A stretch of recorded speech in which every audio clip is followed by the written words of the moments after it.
വെറുതെ ഇങ്ങനെ റൂമിലിരുന്നപ്പോൾ പെട്ടെന്ന് ഒന്ന് ഓർമ്മ വന്ന് നമ്മൾ ചങ്ങായി നിൽക്കുന്ന ഷോപ്പിൽ റാത്തീബ് കെട്ടുണ്ടല്ലോ. ഒന്ന് റാത്തീബ് കെട്ട് എല്ലാവർക്കും അറിയാമെന്ന് അറിയില്ല.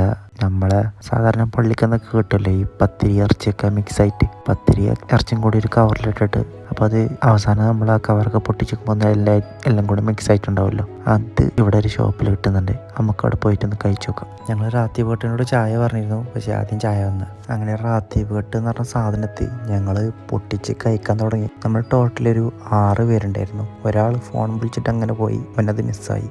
കാരണം അവനവിടെ ഫോൺ വിളിച്ചിട്ട് ഇങ്ങനെ നടക്കല്ലേ. തീറ്റ തുടങ്ങിയപ്പോൾ അപ്പുറത്തിപ്പുറത്ത് ആളുകളൊന്നും നോക്കില്ല. ആറഞ്ചം പുറഞ്ചം മാന്തി വലിച്ച് കീറി തീറ്റയായിരുന്നു. റാത്തീബ് കെട്ട് എന്നുള്ള പേര് പോലെ തന്നെ നല്ലോണം കെട്ടിപ്പൊയിഞ്ഞിട്ടാണ് സാധനം തന്നത്. ഇതാണ് സാധനം. നമ്മളെ മലപ്പുറം ഭാഷയിൽ പറയുകയാണെങ്കിൽ പത്തിരിയും ഇറച്ചിയും പത്തിരിയും അതന്നെ. കണ്ട കണ്ട കണ്ട കണ്ട കണ്ട പൊടിച്ച് പറിച്ച് മിനിറ്റുകൾ കൊണ്ടാണ് സാധനം തീർന്നത്. അപ്പോൾ നിങ്ങൾ ചോദിക്കും എന്താ എല്ലാവർക്കും കൂടി ഓർഡർ ചെയ്യാഞ്ഞത്? ഇതെല്ലാവർക്കും കൂടി ഓർഡർ ചെയ്യാൻ മേടിച്ചല്ല, ഈ സംഭവം ഇവിടെ ഉണ്ട് എന്ന് പറഞ്ഞപ്പോൾ നമ്മളെല്ലാവർക്കും എല്ലാവർക്കും ടേസ്റ്റ് ആക്കണം. അതിന് ഒന്ന് തന്നെ ധാരാളം. അപ്പോൾ നമ്മളൊരു സാധനം ഓർഡർ ചെയ്തു, അതിൻ്റെ ടേസ്റ്റ് എങ്ങനെയാണെന്ന് നോക്കി. സാധനം അടിപൊളിയായിട്ടുണ്ട്. കാരണം നാട്ടിൽ നിന്ന് കഴിച്ച ആ ടേസ്റ്റ് ഉണ്ട്. പക്ഷേ 1-2 ആൾക്കാർ പറയുന്നു ഉപ്പ് കൂടുതലാണ്.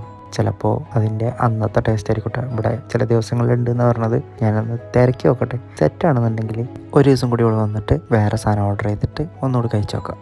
എന്നിട്ട് ഞാൻ അഭിപ്രായം പറയണ്ടേ. എന്തായാലും ഈ പള്ളിക്ക് എന്നിട്ട് പത്തിരി ഇറച്ചിൻ്റെ ആ ഒരു വൈബ് ഇട്ടിട്ടുണ്ട്. അപ്പോൾ ഇനി അടുത്ത വീഡിയോ കാണാം കേട്ടോ.